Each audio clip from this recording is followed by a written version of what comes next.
Masih ingat cerita tentang Bilal? Masih?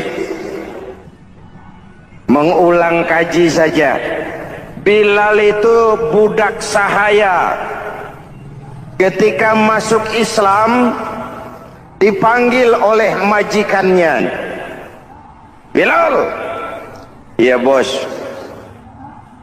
Saya dengar kamu masuk Islam ya? Iya bos. Kok berani-beraninya kamu masuk Islam? Memangnya kamu budak siapa Bilal? Ya budak bos. Bos. Kamu kerja sama siapa? Sama bos. Bos. Yang gaji kamu siapa? Ya bos. Nah, kamu kan ngerti Bilal. Kamu budak saya, kamu kerja dengan saya, yang gaji kamu saya, yang beri makan saya. Kenapa? Kok beraninya masuk Islam padahal kamu belum saya kasih izin? Bos, bos boleh beli badan saya, tapi jangan mimpi bisa membeli jiwa saya. Tuhan boleh kuasai badan saya, tapi jangan mimpi bisa menguasai keyakinan saya. Saya memang benar Tuhan yang gaji, tapi kan saya digaji, saya kerja. Kerja itu kewajiban saya, gaji itu hak saya. Soal keyakinan, jangan ikut campur bos. Kurang ajar kamu Bilal. Biarin. Bilal, begini saja, kalau kau mau meninggalkan keyakinanmu, meninggalkan Allah Tuhanmu, kau akan kami merdekakan. Tapi kalau kau tetap dalam keyakinanmu, kamu akan saya siksa sampai mati. Bagaimana? Jangan mimpi bos. Lebih baik mati berkalang tanah daripada hidup bercermin bangkai. Biar saya gugur membela keyakinan daripada hidup jadi penjilat menjual akidah. Itu prinsip.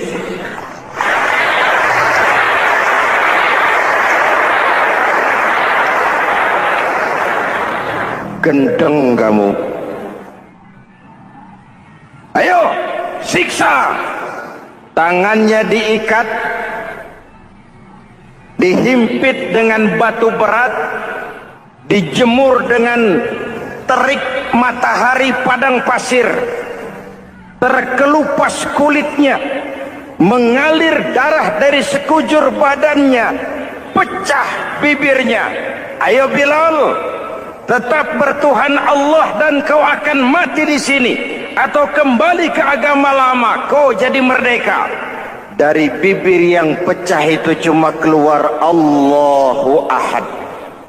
Bilal budak badannya, merdeka jiwanya, maka namanya ditulis dengan tinta emas dalam sejarah. Kita zaman sekarang merdeka badan kita, tapi sering budak mental dan jiwa kita, maka sejarah tidak pernah mau mencatat kita.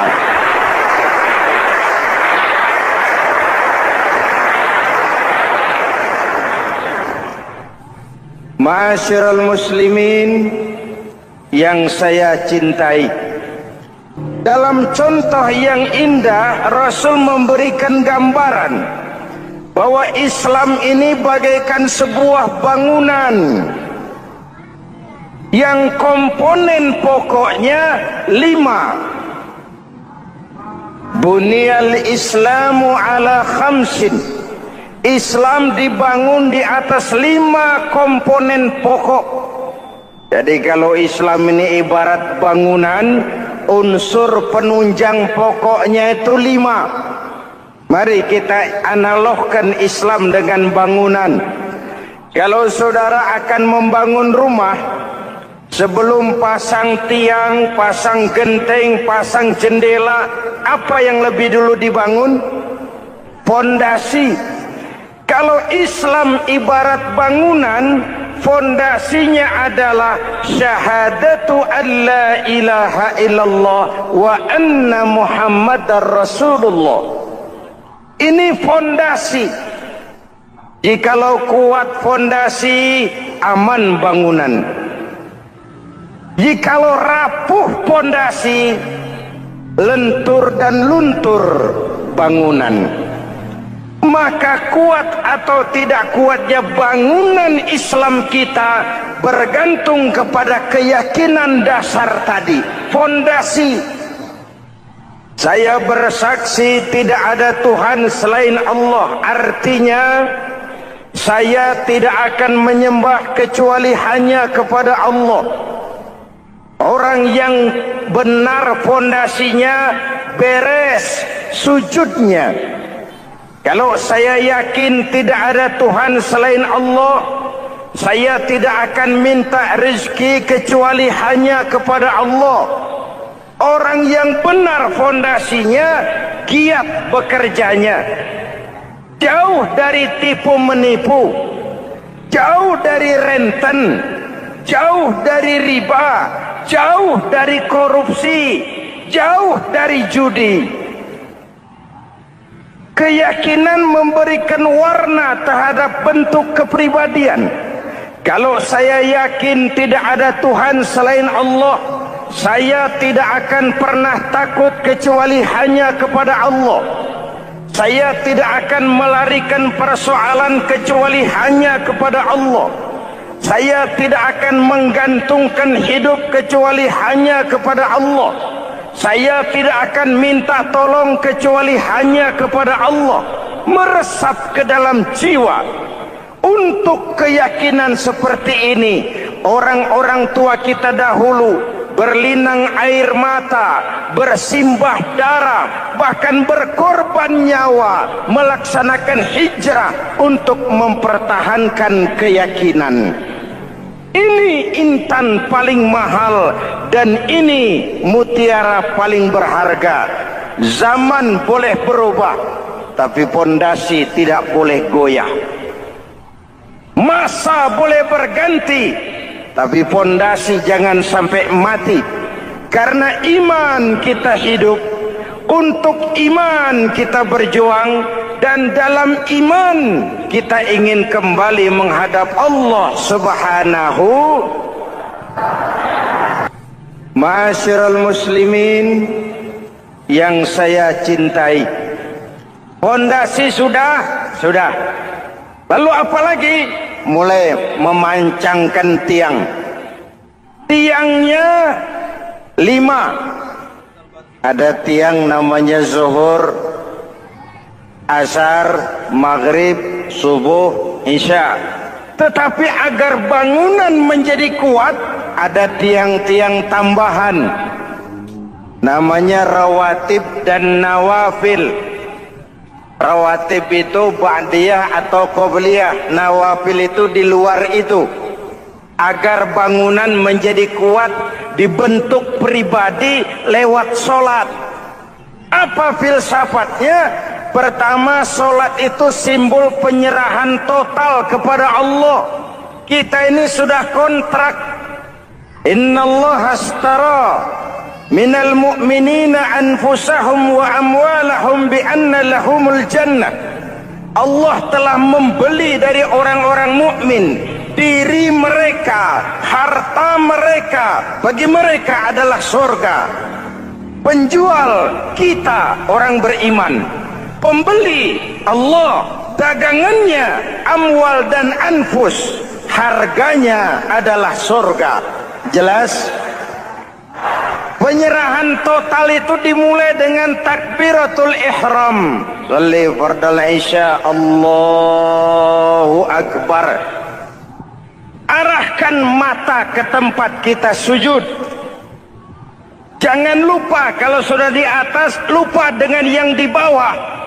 Sudah jadi genteng, petatang peteteng di atas. Lalu bilang, merasa capek sendiri, kata genteng kepada tiang. Tiang, kamu si enak, kata genteng. Saya setengah mati di atas. Kehujanan, kepanasan, kadang-kadang anak-anak nakal saya disambitin. Kata tiang, saudara genteng, ngomong jangan sembarangan ya. Kamu kira kamu bisa nongkrong dan nangkring di atas, itu gara-gara siapa genteng? Kan saya yang sokong dari bawah. Kamu jadi pejabat tinggi, jadi anggota ini, anggota itu. Kami rakyat yang angkat. Jangan sudah di atas kami ditekan.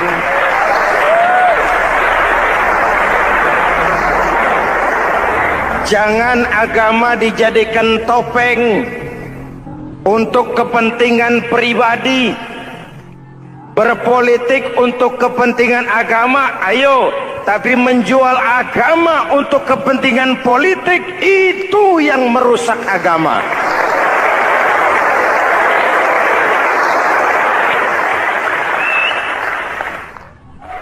Ini kan kita lagi prihatin sedang meluncur kasus Bulog Gate 2. Innalillahi wa inna ilaihi raji'un. Kita lihat sajalah para petinggi kita sekarang bagaimana menyikapi hukum. Sebab saya dengar ada bargaining. Orang takut teriak maling sapi karena DE maling wedus.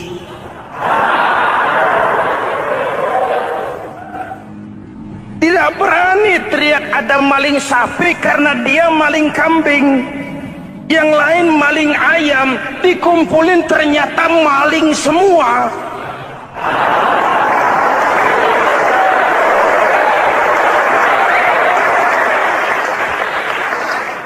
Hadirin yang saya hormati, ini melukai rasa keadilan. Oleh karena itu, sholat mengajarkan kepada kita, dalam posisi berdiri, lihat tempat sujudmu. Jangan menteleng terus ke atas, lalu lupa dari mana kita berangkat. Itulah maknanya tawadhu, rendah hati, tidak melonjak angku dan sombong. Ada sebuah hadis Rasulullah bersabda, "Idza aradallahu biqaumin khairan."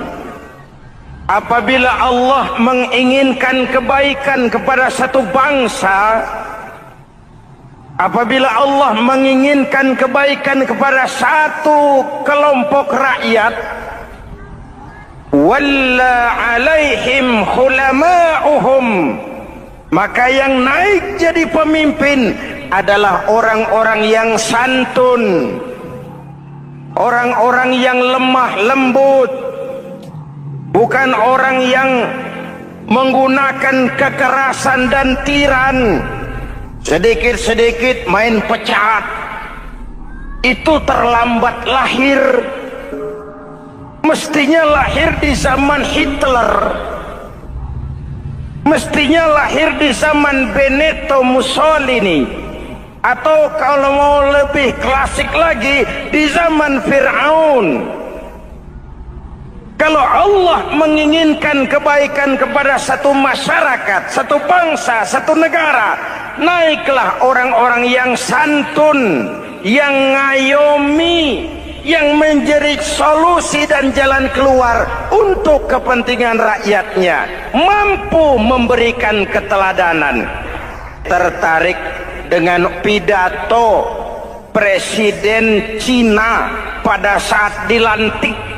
Cina, Presiden Cina pasti tidak tahu Pancasila, pasti tidak kenal Islam, tapi pidato pelantikannya, berikan saya 100 peti mati, yang 99 akan saya pakai buat koruptor, yang satu akan saya pakai sendiri kalau kamu lihat saya tidak benar. Luar biasa.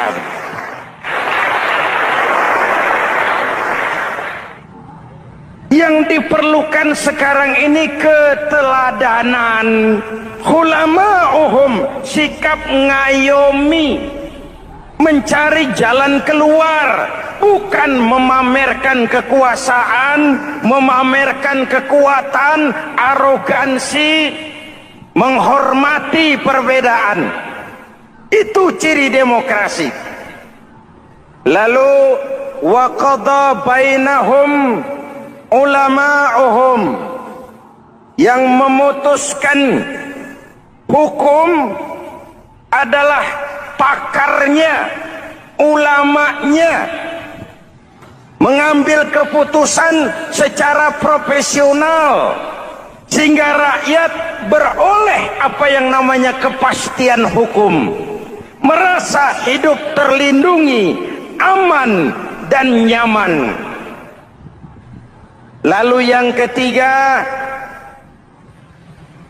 wa ja'alal mala fi askhiyaihim, peredaran harta, pergerakan ekonomi berada di tangan orang-orang yang pemurah, yang tidak mau kaya sendiri, tidak mau senyum di atas penderitaan orang lain, menari di atas bangkai saudaranya.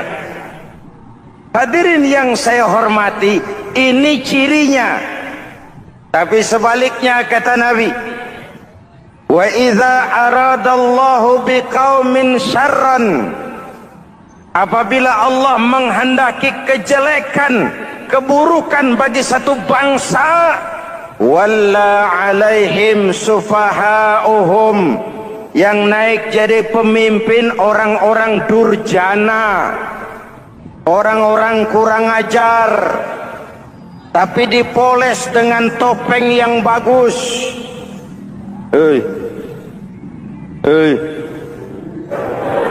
Ini musim topeng.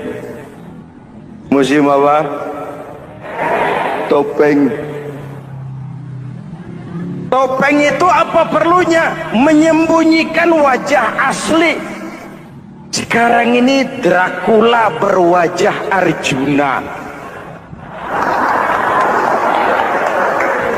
Ini musim topeng.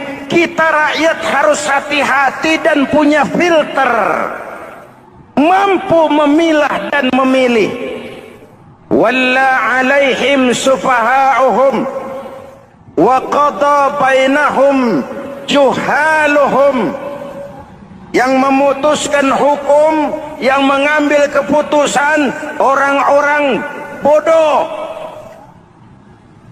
Wa ja'alal mala fi bukhalaihim, peredaran harta, peredaran ekonomi jatuh di tangan orang-orang yang bakhil, yang tidak punya konsep menciptakan kemakmuran yang merata bagi seluruh rakyat Indonesia.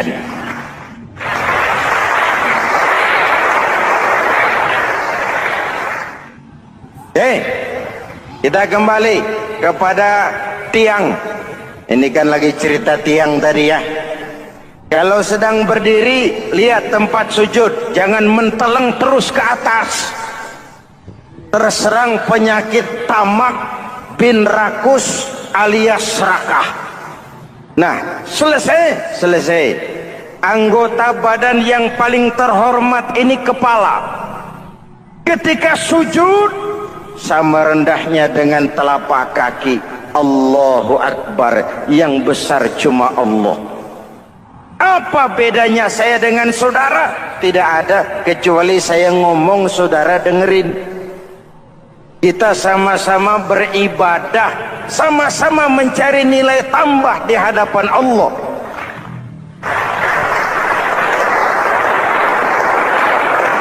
Apa saya lebih penting dari saudara? Belum tentu. Apa saya lebih hebat dari saudara? Belum tentu.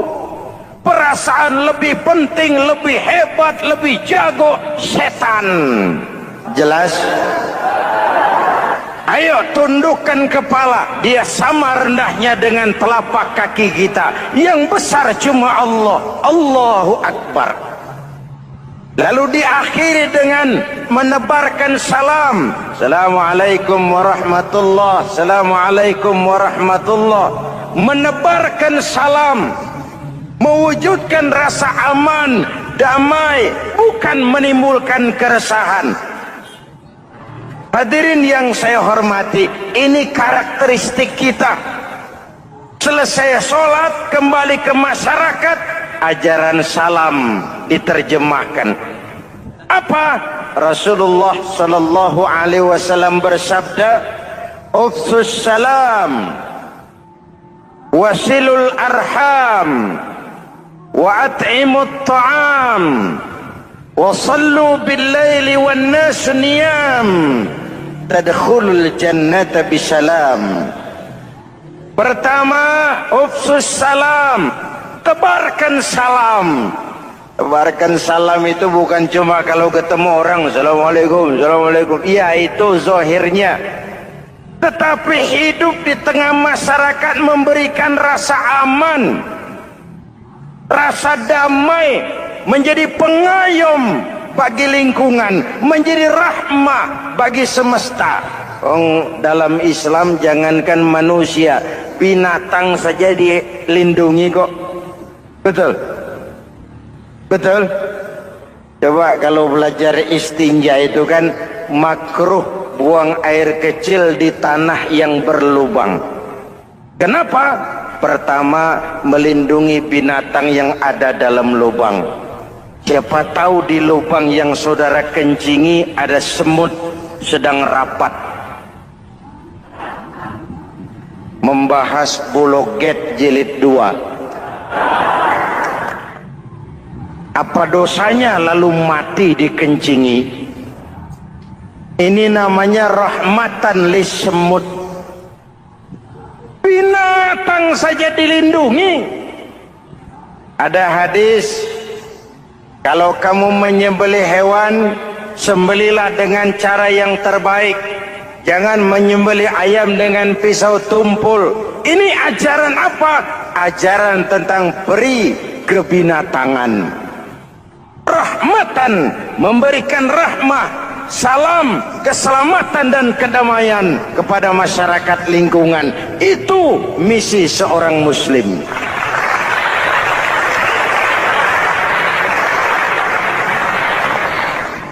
Hadirin hadirat ma'asyiral muslimin yang saya cintai,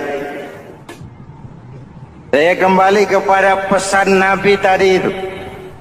Pertama, ufsus salam, sebarkan salam. Sekarang ini kan yang banyak sebarkan isu, sebarkan fitnah, hancurkan nama baik orang, hantam orang di mana-mana. Padahal yang diajarkan ufsus salam, sebarkan perdamaian, bukan permusuhan. Cari kebenaran, bukan kemenangan. Lalu yang kedua, wasilul arham, sambungkan silaturahmi, tegakkan semangat kekeluargaan dan persaudaraan. Karena kita sudah diikat dengan tali akidah. Mari kita saling bertanya setelah lewat hari-hari yang dimana kita seperti saling berhadapan, seperti tercabut dari akar budaya kita sebagai bangsa. Semangat gotong royong, semangat kekeluargaan makin lentur dan luntur, dan perlu kita angkat kembali ke permukaan. Silul arham, sambungkan semangat silaturahmi. Wa at'imut ta'am, berikan makan orang-orang yang kelaparan. Mempunyai kepekaan dan kepedulian. Jangan menari di atas penderitaan orang. Jangan tersenyum di atas isak tangis tetangga. At'imut ta'am, mempunyai kepedulian yang tinggi. Wa sallu bil laili wan nasu niyam, bangunlah di keheningan malam ketika orang sedang tidur. Istilah saya, kalau mau telepon Allah, Jangan lupa nomor teleponnya itu 44342. Jumlahnya 17. Zuhur, asar, maghrib, isya, subuh 44342. Jangan ragu-ragu. Kalau angka cukup, telepon sambung. Kalau angka kurang, hati-hati salah sambung. Pak, mau sambung yang lebih cepat bagaimana? Bisa. Selain nomor itu, coba pakai sambungan langsung jarak jauh. Namanya SLJJ. Kapan? Tengah malam. Kenapa tengah malam? Lebih murah. Lebih murah. Saluran kosong, telepon jarang yang pakai, orang banyak tidur. Wa minal laili fatahajjad bihi nafilatan lak asa ayyab'athaka rabbuka maqaman mahmuda. Nun di keheningan malam, bangun. Seperti bapak-bapak, ibu sering bangun tengah malam ya bu? Ya. Ngapain? Kalau bangun tengah malamnya sih saya percaya, cuma urusannya apa? Kira bangun tengah malam mau tahajud, malaikat sudah mau nulis, cuma buang air kecil, tidur lagi. Hampir salah tulis saya.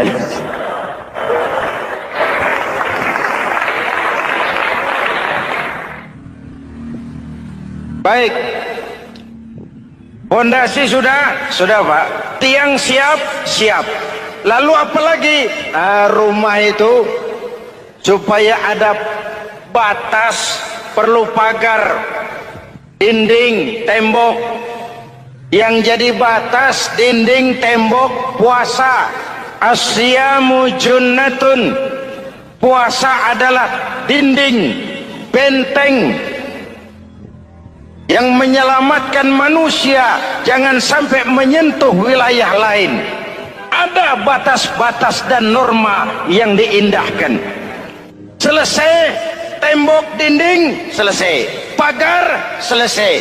Lah rumah itu supaya bersih kan harus ada kamar mandi, jendela, pintu yang fungsinya membersihkan. Zakat, kalau dia zakatul mal, dia bersihkan harta kita. Kalau dia zakatul fitrah, dia bersihkan jiwa kita. Kalau dia zakatul tijarah, dia bersihkan bisnis kita. Kalau dia zakatul ma'adin, dia bersihkan barang tambang kita. Karena itu dalam kitab-kitab fikih dikatakan zakat itu adalah harta yang tu'khazu min aghniyaihim wa turaddu ila fuqaraihim. Diambil dari yang kaya, diserahkan kepada yang miskin. Innalillahi wa inna ilaihi raji'un. Kita lihat sajalah para petinggi kita sekarang bagaimana menyikapi hukum. Sebab saya dengar ada bargaining, orang takut teriak maling sapi karena DE maling wedus.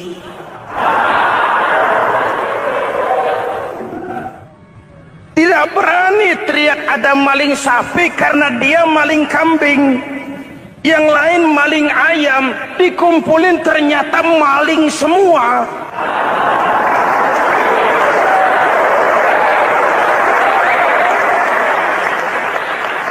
Muhammadin wa ala alihi wa sahbihi ajma'in, amma ba'du. Hadirin hadirat ma'asyiral muslimin yang saya cintai. Ada sebuah cerita pendek seorang pengendara sepeda motor ditangkap oleh Pak Polisi, lalu diperiksa. Ini motor siapa? Pinjam Pak. Helm? Pinjam. SIM? Pinjam. Kata Pak Polisi, tidak boleh begini. Marah yang naik sepeda motor. Pak Polisi bagaimana? Kok tidak boleh? Yang punya saja bilang boleh.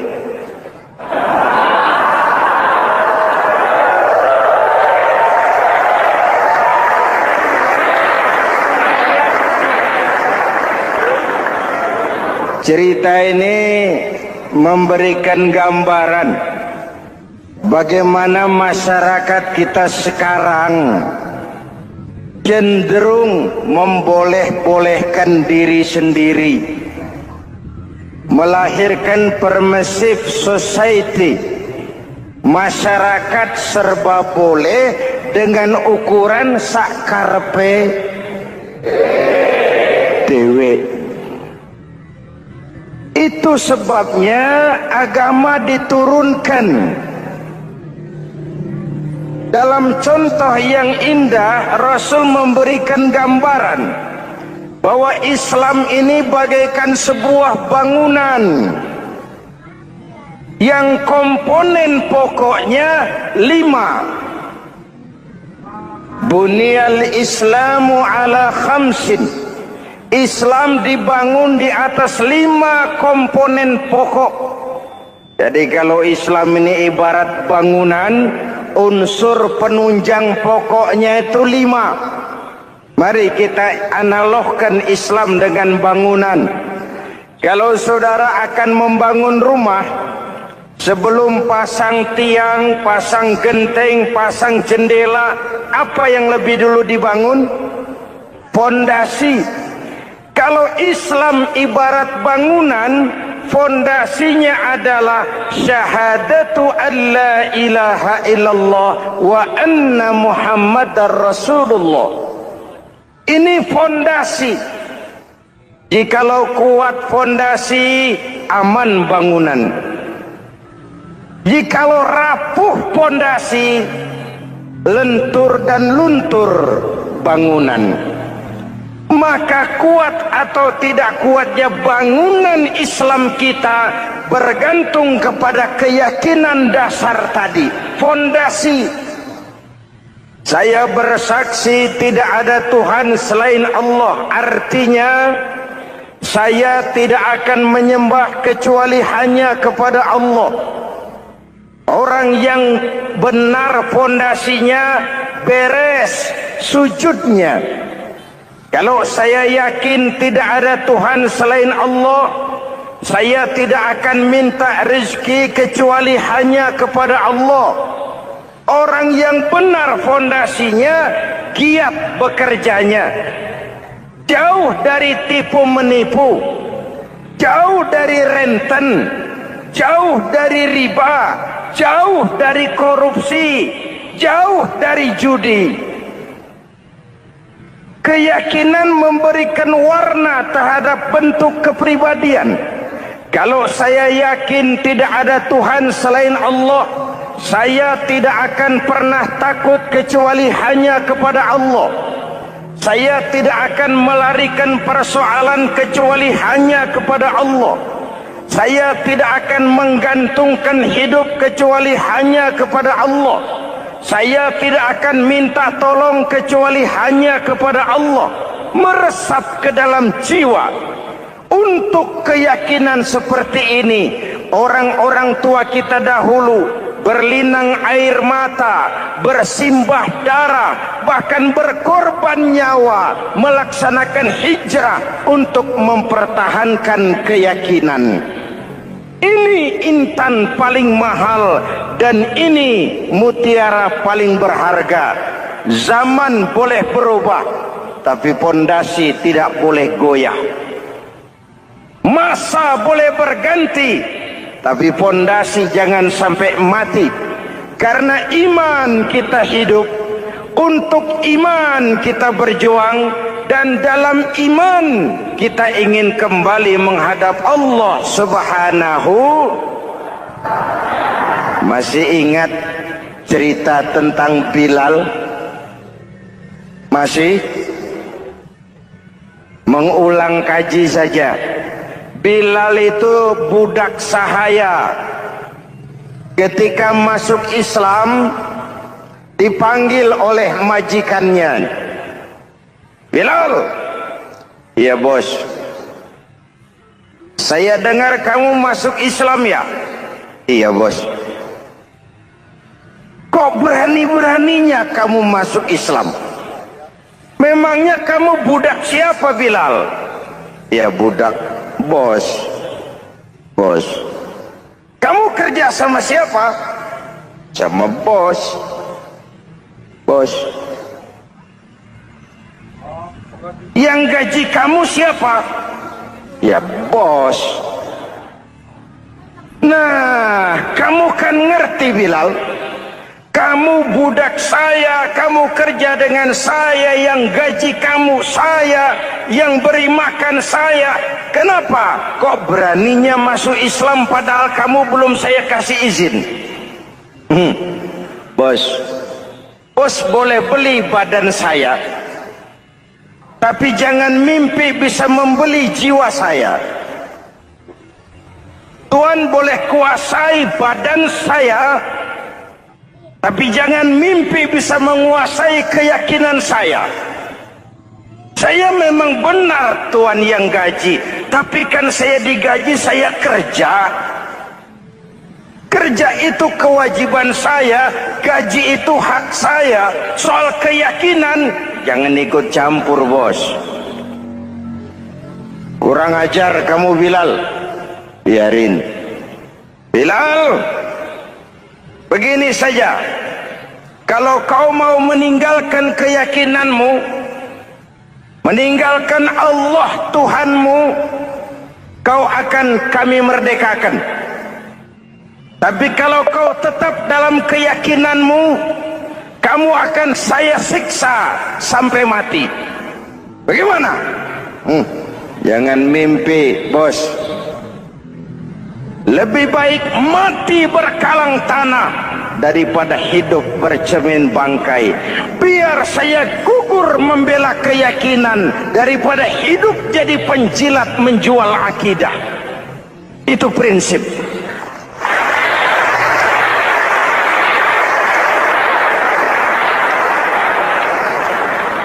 Gendeng kamu. Ayo, siksa. Tangannya diikat, dihimpit dengan batu berat, dijemur dengan terik matahari padang pasir, terkelupas kulitnya, mengalir darah dari sekujur badannya, pecah bibirnya. Ayo Bilal, tetap bertuhan Allah dan kau akan mati di sini, atau kembali ke agama lama, kau jadi merdeka. Dari bibir yang pecah itu cuma keluar Allahu Ahad. Bilal budak badannya, merdeka jiwanya, maka namanya ditulis dengan tinta emas dalam sejarah. Kita zaman sekarang merdeka badan kita, tapi sering budak mental dan jiwa kita, maka sejarah tidak pernah mau mencatat kita.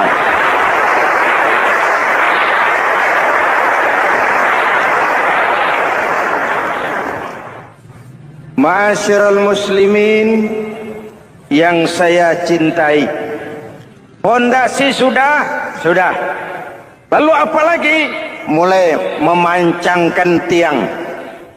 Tiangnya 5. Ada tiang namanya zuhur, asar, maghrib, subuh, isya.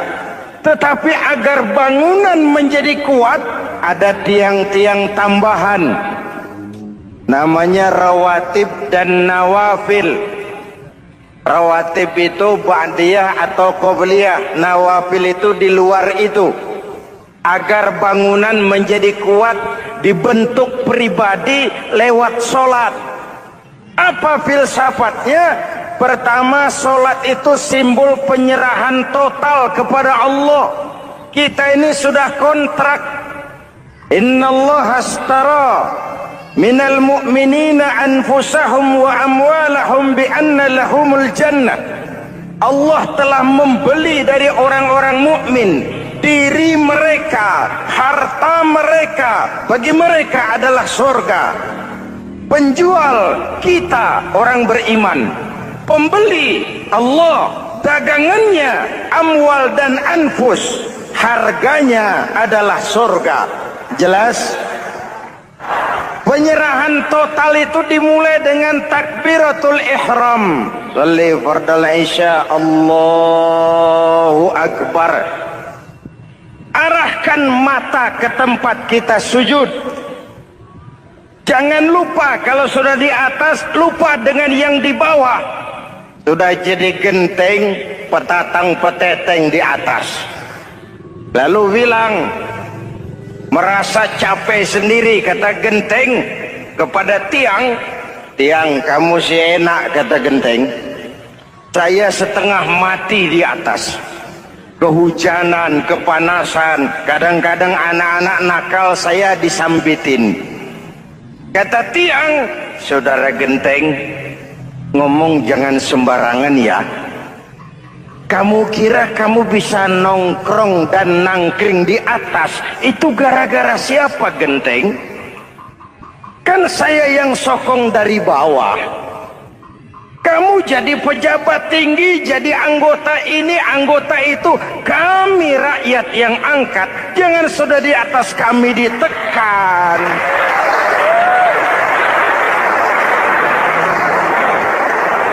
Jangan agama dijadikan topeng untuk kepentingan pribadi. Berpolitik untuk kepentingan agama, ayo. Tapi menjual agama untuk kepentingan politik, itu yang merusak agama.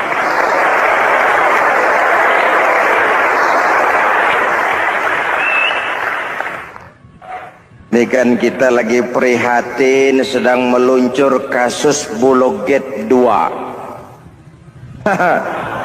Innalillahi wa inna ilaihi raji'un. Kita lihat sajalah para petinggi kita sekarang bagaimana menyikapi hukum. Sebab saya dengar ada bargaining. Orang takut teriak maling sapi karena DE maling wedus.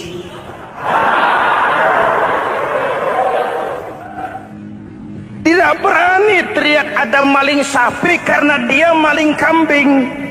Yang lain maling ayam, dikumpulin ternyata maling semua.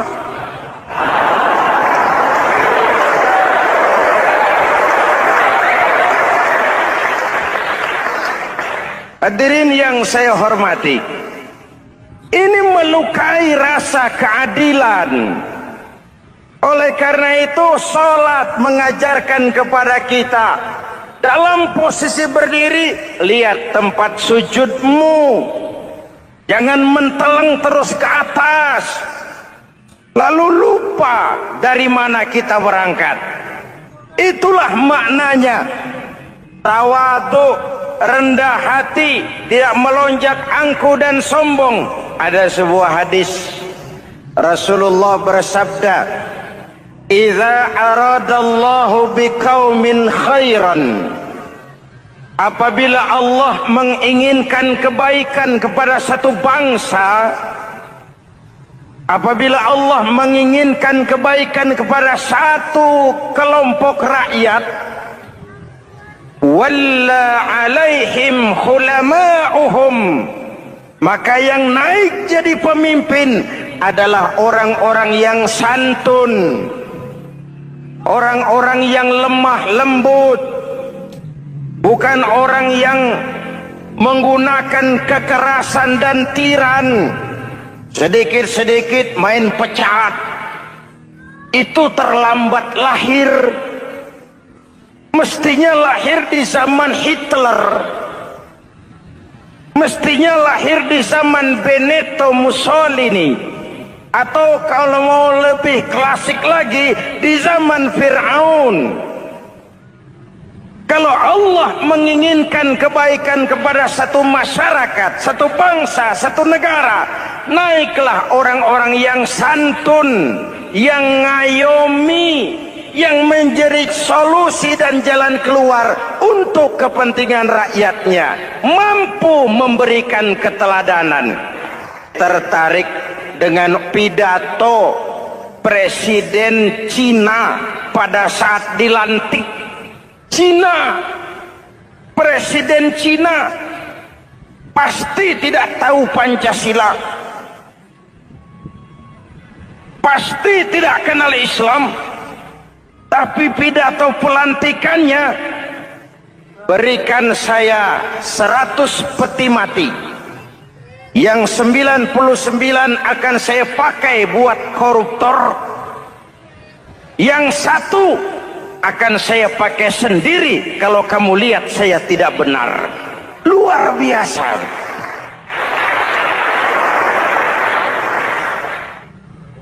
Yang diperlukan sekarang ini keteladanan. Hulama'uhum, sikap ngayomi, mencari jalan keluar, bukan memamerkan kekuasaan, memamerkan kekuatan, arogansi, menghormati perbedaan.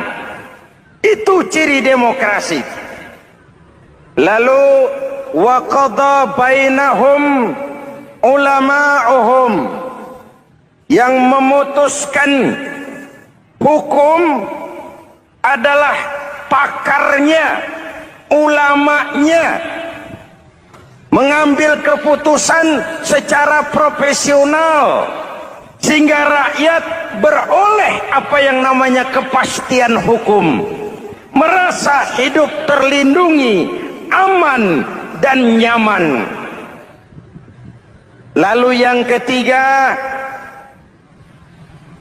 wa ja'alal mala fi askhiyaihim, peredaran harta, pergerakan ekonomi berada di tangan orang-orang yang pemurah, yang tidak mau kaya sendiri, tidak mau senyum di atas penderitaan orang lain, menari di atas bangkai saudaranya. Hadirin yang saya hormati, ini cirinya. Tapi sebaliknya kata Nabi, wa idza aradallahu biqaumin syarran, apabila Allah menghendaki kejelekan, keburukan bagi satu bangsa, walla alaihim sufahauhum, yang naik jadi pemimpin orang-orang durjana, orang-orang kurang ajar, tapi dipoles dengan topeng yang bagus.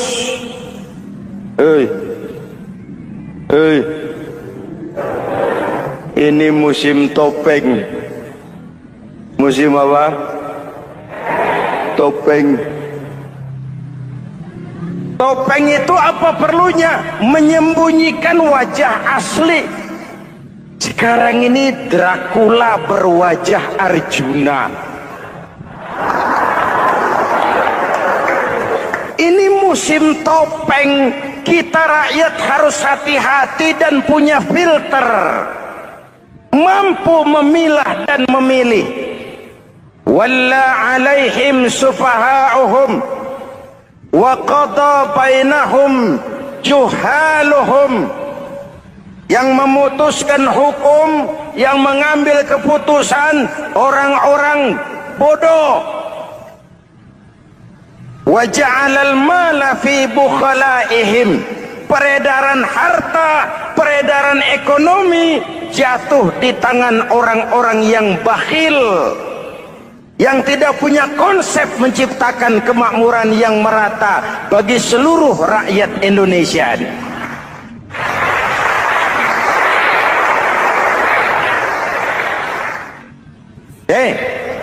Kita kembali kepada tiang Ini kan lagi cerita tiang tadi ya.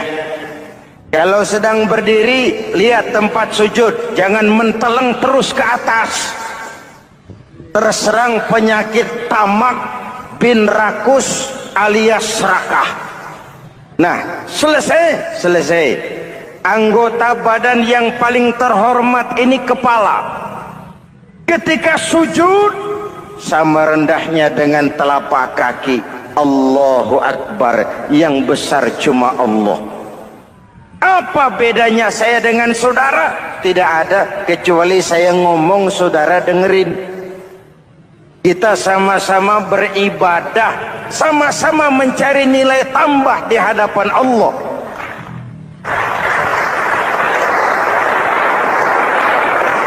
Apa saya lebih penting dari saudara? Belum tentu. Apa saya lebih hebat dari saudara? Belum tentu. Perasaan lebih penting, lebih hebat, lebih jago setan. Jelas? Ayo tundukkan kepala. Dia sama rendahnya dengan telapak kaki kita. Yang besar cuma Allah. Allahu Akbar. Lalu diakhiri dengan menebarkan salam. Assalamualaikum warahmatullah. Assalamualaikum warahmatullah. Menebarkan salam, mewujudkan rasa aman, damai, bukan menimbulkan keresahan. Hadirin yang saya hormati, ini karakteristik kita. Selesai sholat, kembali ke masyarakat, ajaran salam diterjemahkan. Apa? Rasulullah sallallahu alaihi wasallam bersabda, "Ufsus salam, wasilul arham, wa at'imut ta'am, wa sallu bil laili wan nas niyam, tadkhulul jannata bisalam." Pertama, ufsus salam, tebarkan salam. Tebarkan salam itu bukan cuma kalau ketemu orang assalamualaikum, assalamualaikum. Iya, itu zahirnya. Tetapi hidup di tengah masyarakat memberikan rasa aman, rasa damai, menjadi pengayom bagi lingkungan, menjadi rahmah bagi semesta. Dalam Islam jangankan manusia, binatang saja dilindungi kok. Betul? Betul? Coba kalau belajar istinja itu kan makruh buang air kecil di tanah yang berlubang. Kenapa? Pertama, melindungi binatang yang ada dalam lubang. Siapa tahu di lubang yang saudara kencingi ada semut sedang rapat. Membahas Buloget jilid 2. Apa dosanya lalu mati dikencingi? Ini namanya rahmatan lis semut. Binatang saja dilindungi. Ada hadis, kalau kamu menyembelih hewan, sembelilah dengan cara yang terbaik. Jangan menyembelih ayam dengan pisau tumpul. Ini ajaran apa? Ajaran tentang peri kebinatangan. Rahmatan, memberikan rahmah, salam, keselamatan dan kedamaian kepada masyarakat lingkungan. Itu misi seorang muslim.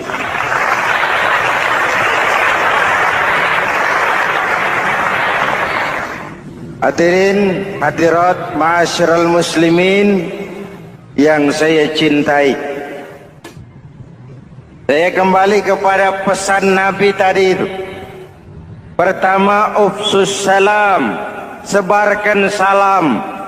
Sekarang ini kan yang banyak sebarkan isu, sebarkan fitnah, hancurkan nama baik orang, hantam orang di mana-mana. Padahal yang diajarkan ufsus salam, sebarkan perdamaian, bukan permusuhan. Cari kebenaran, bukan kemenangan. Lalu yang kedua, wasilul arham, sambungkan silaturahmi, tegakkan semangat kekeluargaan dan persaudaraan. Karena kita sudah diikat dengan tali akidah. Mari kita saling bertanya setelah lewat hari-hari yang dimana kita seperti saling berhadapan, seperti tercabut dari akar budaya kita sebagai bangsa. Semangat gotong royong, semangat kekeluargaan makin lentur dan luntur, dan perlu kita angkat kembali ke permukaan. Silul arham, sambungkan semangat silaturahmi. Wa at'imut ta'am, berikan makan orang-orang yang kelaparan, mempunyai kepekaan dan kepedulian. Jangan menari di atas penderitaan orang. Jangan tersenyum di atas isak tangis tetangga. At'imut ta'am, mempunyai kepedulian yang tinggi. Wa sallu bil laili wan nasu niyam, bangunlah di keheningan malam ketika orang sedang tidur. Istilah saya, kalau mau telepon Allah, jangan lupa nomor teleponnya, 44342. Jumlahnya 17. Zuhur, asar, maghrib, isya, subuh, 44342. Jangan ragu-ragu. Kalau angka cukup, telepon sambung. Kalau angka kurang, hati-hati salah sambung. Pak, mau sambung yang lebih cepat bagaimana? Bisa. Selain nomor itu, coba pakai sambungan langsung jarak jauh. Namanya SLJJ. Kapan? Tengah malam. Kenapa tengah malam? Lebih murah. Lebih murah. Saluran kosong, telepon jarang yang pakai, orang banyak tidur. Wa minal laili fatahajjad bihi nafilatan lak asa ayyab'athaka rabbuka maqaman mahmuda. Nun, di keheningan malam bangun. Seperti bapak-bapak ibu sering bangun tengah malam ya Bu? Ya. Ngapain? Kalau bangun tengah malamnya sih saya percaya, cuma urusannya apa? Kira bangun tengah malam mau tahajud, malaikat sudah mau nulis, cuma buang air kecil, tidur lagi. Hampir salah tulis saya.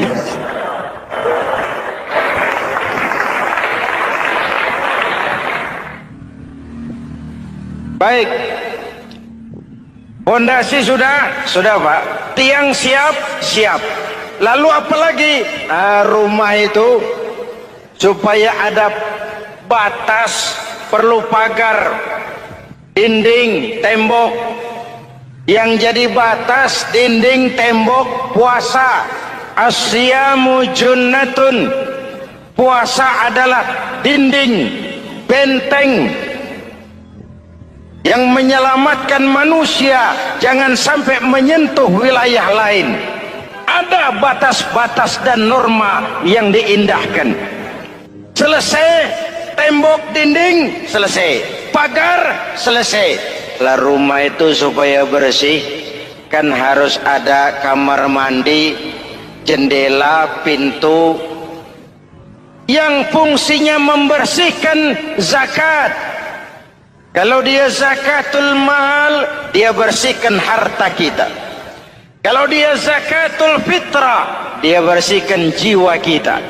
Kalau dia zakatul tijarah, dia bersihkan bisnis kita. Kalau dia zakatul ma'adin, dia bersihkan barang tambang kita.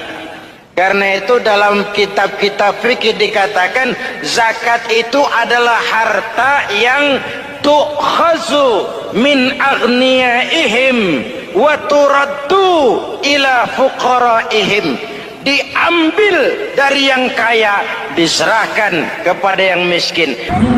Ada orang menyangka bahwa bahagia itu kalau dia mendapatkan harta yang sebanyak-banyaknya. Siapa yang banyak harta, dialah raja. Apa yang dia mau seluruhnya bisa dibeli. Keamanannya dia bisa menyewa petugas. Seluruh fasilitas untuk menyenangkan kehidupannya bisa dibeli. Pendeknya, hartalah segala-galanya dalam kehidupan. Sampai ada pepatah mengatakan, innad darahima fil amakini kulliha taksur rijala mahabatan wa jalala. Sesungguhnya harta, dinar, dirham, uang di mana-mana selalu bikin hebat orang yang memilikinya. Coba lihat, orang yang punya duit sama yang enggak punya duit, jangan gaya hidupnya, gaya jalannya aja lain. Wahia lisanun liman arada fasahatan, wahia silahun liman arada qitala. Uang adalah senjata yang paling ampuh bagi orang yang mau pergi perang, dan lidah yang paling fasih bagi orang yang mau bicara. Kalau bicara dengan lidah macet, cobalah bicara dengan harta, lancar. Sampai ada pepatah demikian, segalanya bisa diatur dengan harta. Maka di kalangan orang yang berpandangan semacam itu, seluruh kegiatan hidupnya hanya terfokus kepada bagaimana mengumpulkan harta yang sebanyak-banyaknya. Tidak peduli halal haram, tidak kenal sore pagi siang dan malam, tidak sempat sujud, jauh dari agama, jauh dari kehidupan yang bersifat ruhaniyah, jauh dari Allah dan sebagainya. Sampai dalam Al-Quran dikelompokkan dalam kelompok yang dinamakan lumazah. Allazi jama'a malahu wa'addadah yahsabu anna malahu akhladah. Mereka mengumpul-ngumpulkan harta sebanyak-banyaknya dan menyangka bahwa harta yang banyak itu dapat mengekalkan hidupnya, mengekalkan kekayaannya, mengekalkan kebahagiaannya. Saudara hadirin yang berbahagia, kalau pandangan hidup ini benar, artinya kalau harta memang merupakan satu-satunya hal yang dapat membuat orang bahagia, tentu di rumah mewah tidak akan pernah ada tangis derita. Tentu di satu tempat di mana fasilitas hidup serba menunjang tidak ada yang namanya penderitaan. Tapi suka dan duka, sedih dan gembira, senyum dan tawa adalah milik setiap orang, baik dia punya harta maupun dia tidak punya harta. Nyatalah bahwa harta semata-mata bukan merupakan jaminan bahwa orang akan bahagia. Walaupun tanpa harta orang sulit untuk bahagia. Saya mau cerita, ada orang super kaya, namanya Aristotle Onesimus, Raja Tanker Yunani. Dia punya kapal tanker saja konon sampai 11 banyaknya. Punya perusahaan penerbangan yang disebut Olympic Airlines. Punya hotel di berbagai kota besar di dunia ini, sejak dari New York, London, Paris, Rome dan sebagainya. Bahkan punya pulau yang dia namakan Pulau Scorpio. Ini kan namanya sudah kaya nggak tanggung-tanggung, punya pulau. Nah, dia punya 2 orang anak, yang satu laki-laki namanya Alexander, yang satu perempuan namanya Maria Onesimus. Seluruh harapannya tertumpah kepada anak lakinya Alexander ini, yang akan meneruskan usahanya, meneruskan kekayaannya, meneruskan dinastinya. Apa yang terjadi? Ternyata anak yang dia harapkan yang bernama Alexander ini mati muda dalam kecelakaan pada waktu dia olahraga. Apa olahraganya? Namanya olahraga anak orang kaya, golongan jet set. Olahraganya olahraga pesawat terbang. Jatuh, ya nggak kapungut, habis mati. Tinggal satu anak perempuannya, Maria Onesimus. Tapi anak perempuan ini juga malah urakan. Terakhir dia pacaran bahkan kemudian kawin sama orang Rusia. Rupanya Aristotle Onassis ini broken. Kekayaannya yang berlimpah ruah, perusahaannya yang begitu banyak, siapa yang akan meneruskan? Siapa yang akan menggantikan?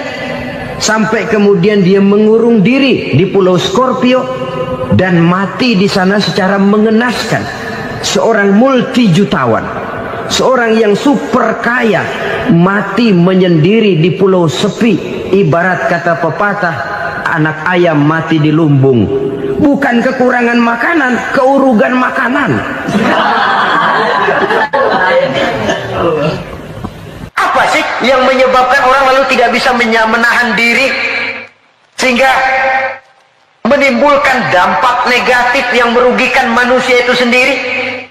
Saya lihat pertama, sifat rakus, tamak bin serakah.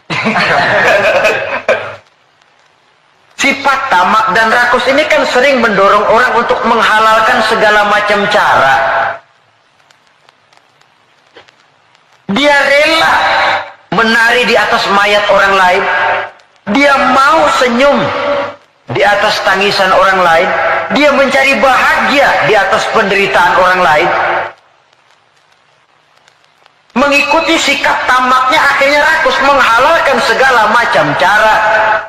Tidak terikat lagi oleh yang namanya nilai, norma, dan kaedah-kaedah yang harus dihormati. Perlu menipu, ya nipu. Perlu meras, ya memeras. Perlu membohongi orang, ya membohongi orang. Sikap tamak cenderung mendorong orang untuk menguras sumber daya alam, sehingga alam lalu kehilangan keseimbangannya. Ketika terjadi musibah, sasaran utama tentu manusia sendiri. Karena tamak, orang nggak sanggup lagi menjaga anggota badannya. Tangan seambil-ambilnya, mulut seomong-omongnya, mata selihat-lihatnya, mulut semakan-makannya, perut seisi-isinya. Tidak lagi selektif. Sedangkan kita orang Islam ini umat yang selektif. Bahwa kita makan, kita minum, kita berpakaian, seluruhnya dibatasi oleh pertanyaan. Yang saya minum ini, yang saya makan ini, yang saya pakai ini, yang saya usahakan ini, Allah ridho apa tidak? Itu bedanya orang Islam dengan orang yang di luar Islam. Ada kaidah dan norma yang membatasi dia, yaitu pertanyaan Allah ridho apa enggak. Bukan cuma mengejar keuntungan relatif. Bukan cuma mengejar keuntungan yang sedikit, lalu menguburkan dan menentang hati nurani sendiri.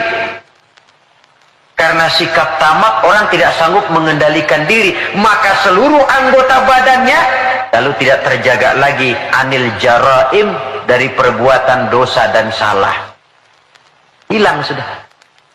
Nah, orang begini, kalaupun dia suci daripada hadas kecil dan hadas besar, tapi anggota badan lainnya tidak terpelihara dari perbuatan dosa, lah sama juga bohong. Hadas kecil nggak punya, hadas besar nggak punya, wudu sering, tapi nyolong jalan terus. Mulutnya fitnah orang, suka betul, gunjing orang, iya. Makan yang haram, iya. Nipu orang lain, iya.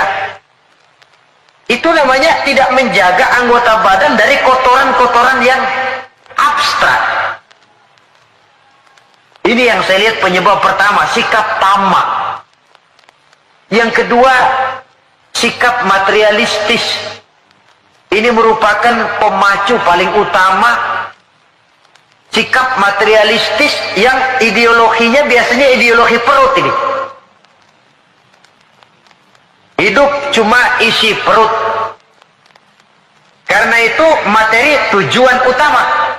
Kalau perlu nipu, nipu. Kalau perlu ngebohongin orang, ngebohongin orang. Kalau perlu korupsi, korupsi. Sampai sekarang ini bukan cuma buku, bahkan sampai kepada hak cipta, sampai kepada produksi, sampai kepada hal-hal yang berkaitan dengan hubungan dengan dakwah, masih terkena yang namanya bajakan. Dan yang aneh bahwa ya tahu itu barang bajakan, toh masih ada saja yang mau jual. Ini kalau tidak didorong oleh sikap materialistis mengejar keuntungan relatif dengan menekan perasaan pribadi, sudah merugikan orang lain, merugikan teman, gak soal. Bahwa dia menari di atas penderitaan orang, bahwa dia senyum di atas bangkai saudaranya misalnya, bukan soal bagi dia. Yang penting target materi tercapai. Kalau sudah kemarilah cara berpikir orang. Bukan saja dia menginjak hak azasi daripada orang lain, tapi dia sudah menjerumuskan dirinya sendiri. Mungkin dia, orang macam ini, terlepas dari pengadilan dunia. Tapi tidak seorang pun yang akan lepas dari pengadilan Qadhi Rabbul Jalil, di mana akan diputar seluruh film kegiatan hidup kita, sejak dari yang sekecil-kecilnya sampai kepada yang sebesar-besarnya. Apalagi di zaman di mana orang sekarang ini gampang nekat, merasa deadlock, buntu, apalagi di belakang dia lihat merasa ada backingnya, jaluknya jadi naik, palanya jadi besar, hidungnya jadi mekar, lalu membusungkan dada, timbul sikap sombong dan cenderung menganggap enteng kepada orang lain. Padahal kalau sudah ada kecenderungan menganggap remeh dan enteng orang lain, itu tandanya orang sudah mulai kehilangan kepercayaan kepada dirinya sendiri. Karena itu Islam mengajarkan la yu'minu ahadukum hatta yuhibba li akhihi ma yuhibba li nafsihi. Belum sempurna iman kamu sampai kamu cinta kepada saudaramu sebagaimana kamu cinta kepada dirimu sendiri. Artinya apa ini? Mengukur orang lain dengan diri sendiri. Kalau orang lain tanpa salah saya tempeleng, sakit nggak? Sakit. Saya pun begitu. Kalau orang lain tanpa salah difitnah, sakitkah dia? Sakit. Saya pun begitu. Yang tidak enak terjadi pada diri saya akan begitu juga kalau terjadi pada diri orang lain. Maka pertimbangannya adalah diri sendiri. Kalau sudah ke sana cara berpikir orang, dia nggak brutal, nggak lalu ingin mengejar keuntungan karena sikap tamak dan rakus, lalu mengabaikan rasa persaudaraan, rasa persatuan, rasa solidaritas. Yang penting uang masuk. Mungkin di dunia banyak pihak bisa kita kelabuin, tapi sanggupkah kita ngebohongin Allah? Mungkin banyak saksi ada charge yang kita bayar bisa meringankan kita, tapi sanggupkah kita mencari saksi ada charge di akhirat nanti? Keyakinan semacam ini yang membatasi pola dan gaya seorang muslim dalam menjalani kehidupan. Dia berupaya menjaga kebersihan, setelah kebersihan badannya, kebersihan anggota badannya dari perbuatan yang mengundang salah dan dosa. Setelah sikap materialis, saya lihat lagi yang mendorong orang tidak sanggup mengendalikan diri dan menjaga diri dari kotoran tadi. Apa? Takabur dan kurangnya rasa malu. Kalau tidak punya rasa malu sama sekali.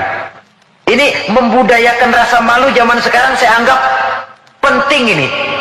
Di saat nilai bergeser, prinsip orang sekarang sudah prinsip hidup cuek sih. Kenal cuek? Cuek kenal gak? Sebodoh teing sama orang lain. Malah ada pepatah Arab yang saya lihat banyak dipakai orang sekarang. Bul ala zamzam fatu arab katanya. Kencingi air zam-zam nanti kamu terkenal. Artinya kalau pengen terkenal bikin yang aneh-aneh. Sumur zam-zam dikencingin, tuh bakal terkenal seluruh dunia. Orang kenal, gila benar tuh kok sumur zam-zam dikencingin. Terkenal tapi terkenal nggak benarnya. Nah orang nggak peduli benar apa nggak benar, yang penting terkenal dulu. Istilahnya biar tekor asal nyohor. Artinya kalau pengen cepat terkenal, bikin yang aneh-aneh. Pakaian yang aneh-aneh, rambut yang aneh-aneh, gaya jalan yang aneh-aneh, cara bergaul yang aneh-aneh. Makin dianggap aneh, makin cepat terkenal. Kalau dulu kita dianggap aneh kan malu, risih rasanya, riskan. Orang apa sih kamu pada ngeliatin gua, ada yang gak beres apa? Sekarang malah sengaja dicari yang paling aneh dan demonstratif. Demonstratif. Membudayakan rasa malu ini saya anggap cukup mendesak zaman sekarang ini. Sebab ini termasuk salah satu sumber etika. Pejabat tahu malu, pengusaha tahu malu, organisasi tahu malu, pemimpin tahu malu, orang tua tahu malu, anak muda tahu malu, remaja tahu malu. Apalagi kalau mau bercermin kepada Rasulullah sallallahu alaihi wasallam. Imam Abu Ja'far Al-Barzanji menceritakan akhlak Nabi itu, wa kana sallallahu alaihi wasallam syadidal haya. Beliau orang yang sangat pemalu. Dari saking malunya saja, pernah ketika remaja diajak memperbaiki Ka'bah naik ke atas, jubahnya tersingkap angin, kakinya kelihatan dengan orang di bawah, beliau turun muka pucat merah, keringat bercucuran karena kakinya kelihatan oleh orang di bawah, padahal orang yang di bawah laki-laki semua, malu. Saya lihat zaman sekarang malu nomor 18. Yang penting nyohor dulu. Kalau masih ada rasa malu kan masih ada semacam nilai yang harus kita indahkan. Tapi kalau sudah nggak ada rasa malu, tidak ada rasa menyesal, tidak ada rasa telah melakukan sesuatu yang tidak baik, itu akibatnya kalau sudah kehilangan rasa malu.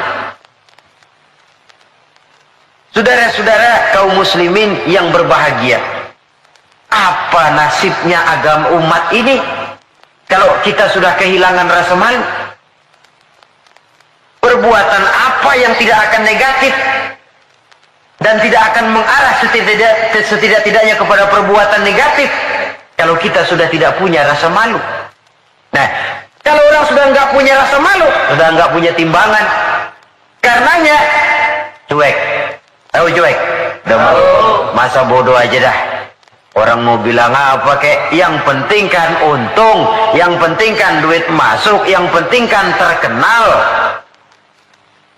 Sehingga jangan heran kalau sekarang di kampung-kampung walau orang pakai baju kayak mau mentas di televisi saja, padahal nggak kemana-mana.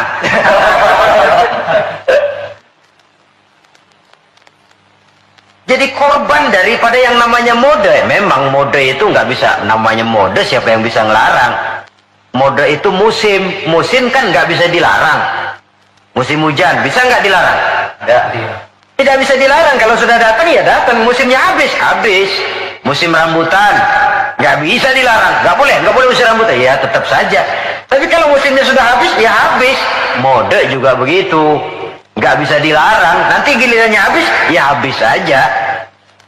Dulu pernah itu anak muda mode ya, bikin celana bawahnya kecil bener, botol aja nggak masuk. Emang lagi mode semuanya celana begitu. Habis musimnya habis. Ubah lagi ganti mode, bawahnya lebar, tutbray katanya, jangan botol, monyet masuk. Modelnya habis. Taruhlah musim nggak bisa dilarang, cuma sekurang-kurangnya kalau ada rasa malu kan kita bisa mantesin diri. Ini yang penting. Sehingga halakam ru'un lam ya'rif qadrahu, kata orang. Celaka orang kalau nggak tahu kedudukan harga dirinya. Saya ini siapa, tinggal di mana, bawa gaya macam itu pantas apa enggak? Saya ini dagang, teman saya juga dagang. Kalau dengan cara begini wajar apa enggak? Bagaimana masa depan daripada kekompakan, kesatuan dan persatuan? Dia pencipta, ini pencipta. Kalau saya jiplak hak ciptanya, bagaimana nantinya? Tahu diri, lalu ada ukuran, timbul rasa malu.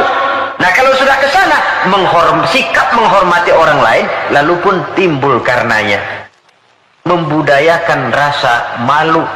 Sebab syarat jadi orang kalau punya malu, nggak punya malu kurang syarat jadi orang. Kesimpulannya sekali lagi, tanpa harta orang memang sulit untuk bahagia. Tapi harta semata-mata tidak merupakan jaminan orang akan bahagia. Dengan hati yang luas, itu modal utama untuk mencapai kebahagiaan hidup. Orang yang hatinya luas, saudara-saudara, punya hati yang lapang, melihat kenyataan hidup ini, dia bersyukur senantiasa kepada Allah. Lantas tidak timbul hasud dan iri hatinya. Oleh karena itu jiwanya selalu lapang. Kalau tidak, cupik hati namanya. Dangkal pandangan, tidak senang melihat orang lain dapat nikmat, dan itu sering dijadikan contoh. Kalau orang yang lapang dada, dia lihat tetangganya beli TV baru, dia berkata, alhamdulillah ya, tetangga kita beli TV, mudah-mudahan kita bisa ikut nonton. Lapang dadanya. Tapi orang yang sempit hati, lihat tetangga beli televisi, meriang. Enggak diapa-apain, meriang. Besoknya dengar tetangga beli motor, makin sakit, ke rumah sakit. Lalu di rumah sakit dengar tetangganya beli mobil, mati. Disiksa oleh perasaannya sendiri. Orang kalau hati sudah sempit dalam hidup, kemanapun dia pergi, sempit rasanya medan kehidupannya. Kemudian kita melihat juga ada orang yang menilai bahwa bahagia itu katanya kalau punya kedudukan yang tinggi, pangkat yang agung, wibawa yang besar.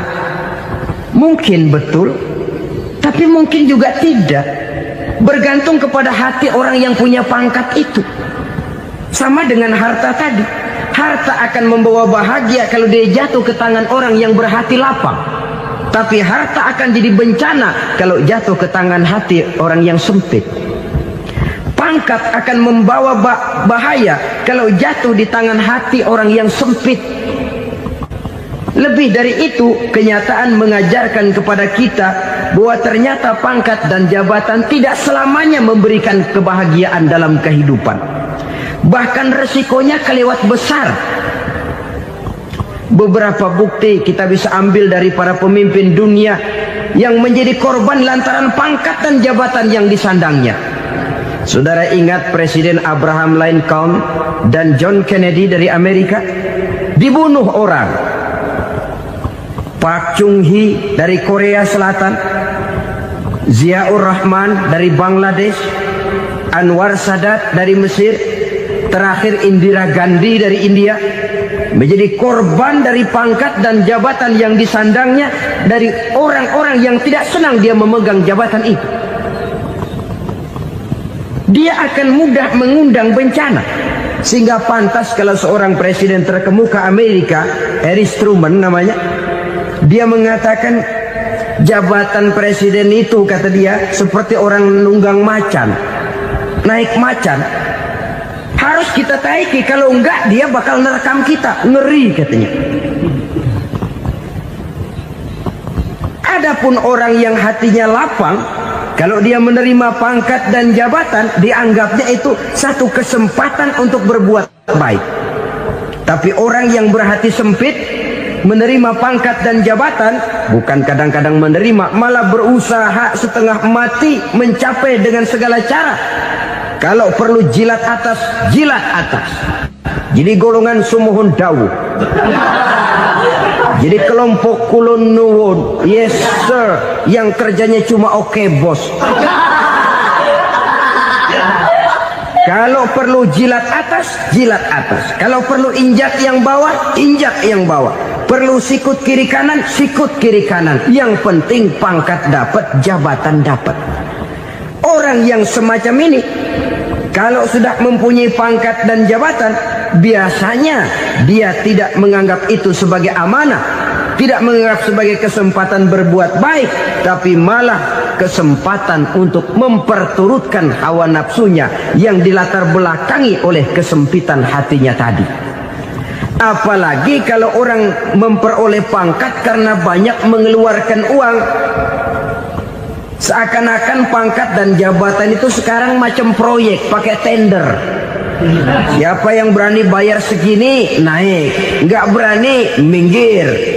Padahal logikanya, kalau orang mencapai satu jabatan karena banyak mengeluarkan uang, hampir bisa dipastikan bahwa setelah jabatan itu dia pegang, langkah pertama yang akan dilakukannya ialah berusaha bagaimana uang yang dia keluarkan supaya kembali. Ya paling kurang pulang modal dulu dong. Soal mikirin rakyat, soal nanti, tapi ini modal harus pulang. Itu celakanya kalau orang memperoleh pangkat dan jabatan cuma karena banyak mengeluarkan uang. Jarang orang yang mempunyai keyakinan dan pandangan bahwa pangkat dan jabatan merupakan amanah. Jadi sekali lagi, pangkat dan jabatan mungkin saja membawa kebahagiaan kalau jatuh ke tangan orang yang berhati lapang. Tapi bisa jadi bencana kalau dia jatuh ke tangan orang yang mempunyai hati yang sempit. Dan lagi-lagi stresnya hati yang lapang. Lalu sebagian orang, saudara, ada yang berpandangan katanya bahagia itu kalau jadi orang terkenal, mempunyai popularitas, menjadi idola di kalangan remaja, di kalangan orang tua, di segala lapisan masyarakat. Padahal makin populer orang makin terikat dia. Ya kalau macam kita ini kan nggak punya nama, nggak populer, tengah malam buta mau nongkrong di warung Tegal aman.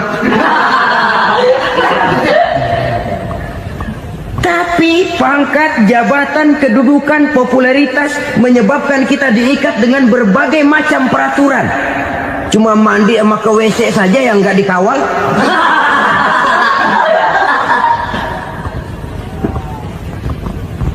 Benarkah popularitas, ketenaran membawa kebahagiaan? Mungkin, ya, tapi mungkin juga tidak. Kenapa?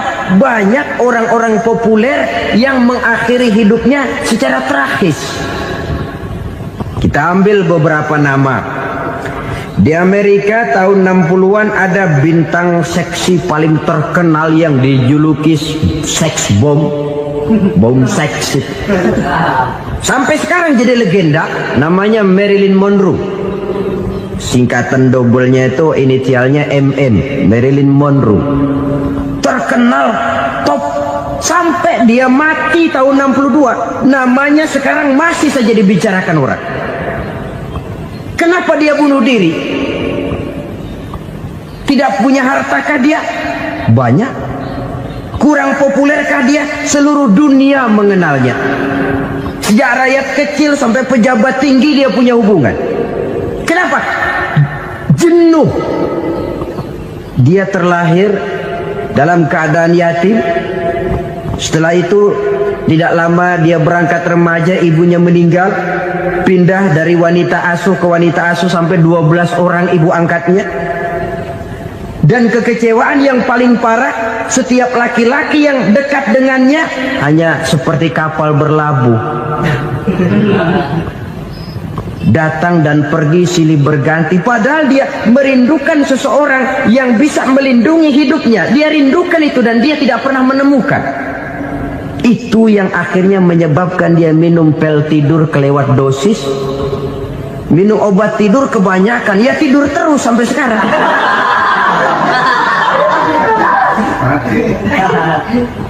Dia mengakui, saya telah memiliki ketenaran, tapi saya tidak pernah hidup dalam ketenaran itu. Saya pandai main sandiwara, tapi saya ingin hidup dalam alam yang real sebagaimana umumnya orang. Itu yang dia rindukan. Menyusul jejak yang namanya Marilyn Monroe ini, Billie Holiday, saudara kenal tentu, di rumah sakit dirawat. Dia juga minum obat overdosis, mati lagi. Jimi Hendrix minum obat tidur overdosis kelewat batas, mati lagi. Lalu yang menghanyutkan diri di danau, Janis Joplin dan Brian Jones. Ini orang-orang populer, orang-orang terkemuka yang mengakhiri hidup secara tragis. Bukan karena tidak terkenal, mungkin karena sudah saking terkenalnya. Contoh paling belakangan, Bruce Lee. Wah, ini tukang-tukang kepruk tentu kenal siapa dia. Sampai sekarang pun tabir kematiannya masih merupakan misteri. Dan yang masih hidup juga menunjukkan gejala yang aneh. Michael Jackson, rumahnya di Beverly Hills itu dijaga sedemikian rupa, dan dia selalu curiga kepada setiap makanan. harus steril, bersih dari segala macam kimia. Kemana dia pergi? Itu tukang-tukang kepruk sudah selalu menjaga dan mengawal, dan dia seakan takut menunjukkan mukanya yang asli. Hingga kalau tampil ke tengah di luar show, dia kadang memakai pakaian yang tidak menunjukkan dia yang sebenarnya, takut dikenali orang. Ternyata popularitas sering jadi momok yang meracuni kehidupan manusia. Oleh karena itu, benarlah junjungan kita pada saat beliau mengajarkan orang akan bahagia kalau dia mempunyai hati yang lapang. Nah, sekarang masalahnya untuk mendapatkan hati yang lapang, caranya bagaimana? Kita kembali kepada konsep Quran. Allah mengajarkan, ala inna bi dzikrillahi tatmainnul qulub. Ketahuilah bahwa dengan banyak mengingat Allah, hati akan tenang, jiwa akan lapang. Dengan kata lain, dekat dengan agama, merasakan kehadiran Allah dekat dalam hidup. Itu muara pertama untuk mencapai hati yang lapang. Ala inna bi dzikrillahi tatmainnul qulub. Jangan macam orang sekarang ingin mendapatkan ketenangan lalu tapak di puncak gunung, di gua-gua, di tempat sepi. Iyalah kalau nggak ada ular. Kalau tergigit ular berbisa, ketenangan belum, mati jelas itu. Islam positif untuk mendapatkan ketenangan. Ala inna bi dzikrillahi tatmainnul qulubi. Bahwa ketahuilah bahwa dengan banyak mengingat Allah, hati akan tenang, jiwa akan lapang, nuansa pikiran akan luas. Karena yang namanya bahagia ada dimanapun manusia berada. Di kampung ada bahagia, di kota ada bahagia, di ngarai, di lembah, di gunung, di hutan, di lautan, di angkasa luar. Dimanapun bahagia itu ada kalau kita bermodalkan hati yang lapang ini. Dan hati akan lapang kalau kita dekat dengan agama. Dekat dengan harta buat sementara hati mungkin tenang, tapi ketenangan yang relatif dan temporer. Apalagi orang tiap kali tambah harta, tiap kali tambah rencana. Itu wajar. Mungkin sebelumnya saudara berpikir, kalau punya duit 5.000 enak nih. Begitu punya duit 5.000, aduh sayang kalau 10.000 aja. Tiap kali tambah harta, tiap kali lain rencana. Makin banyak rencana, makin menjauhkan kita dari yang namanya ketenangan. Padahal ketenangan merupakan unsur utama untuk mencapai bahagia. Dan ketenangan itu bermuara dalam hati manusia.